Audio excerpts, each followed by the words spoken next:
আগের ভিডিওতে বলেছিলাম কিছু কিছু গাছ আমরা যদি লাগাই তাতে আমরা অনেক উপকার পাই। তেমনই একটি গাছের কথা বলবো, সেটি হলো হলুদ।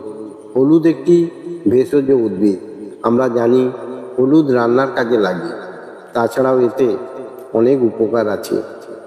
যেমন হলুদ কারকিউমিন নামক উপাদানটি থাকার জন্যে অ্যান্টিসেপ্টিক হিসাবে কাজ করে, যা ক্ষত বা কাটা স্থান সারাতে পারে। বর্ষার সময় আমরা দেখি অনেক লাল পিঁমড়ে খাবারের সামনে বসে, সেগুলিকে আমরা কোনো কীটনাশক দিতে পারি না, কিন্তু আপনি যদি হলুদ গুঁড়োকে ছড়িয়ে দেন তাহলে কিন্তু পিঁমড়েগুলো পালিয়ে যাবে।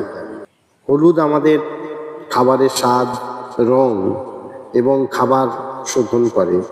হলুদ হজম ক্ষমতা বাড়াতে এবং পেটের সমস্যা কমাতে সাহায্য করে। হলুদ ত্বকের সমস্যা যেমন ব্রণ, ফুসকুড়ি, বিভিন্ন দাগ সারাতে সাহায্য করে।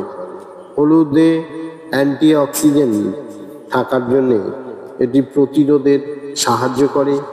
এটি রোগ প্রতিরোধ ক্ষমতা বাড়াতে সহায়ক।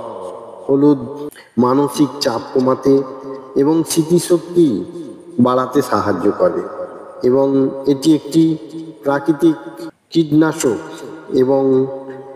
এবং ছত্রাকনাশক হিসাবে কাজ করে, যা পোকামাকড় গাছ থেকে রক্ষা করে। সবশেষে বলবো, যেটি খুবই গুরুত্বপূর্ণ, এটি একটি লাভজনক চাষ। এটা যদি আপনারা লাগান অতি সহজে এটিকে লাগাতে পারবেন এবং হলুদ বাজারে চাহিদা প্রচুর এবং বাজার মূল্যও ভালো, তাই আপনারা এই ধরনের গাছ লাগাতে পারেন।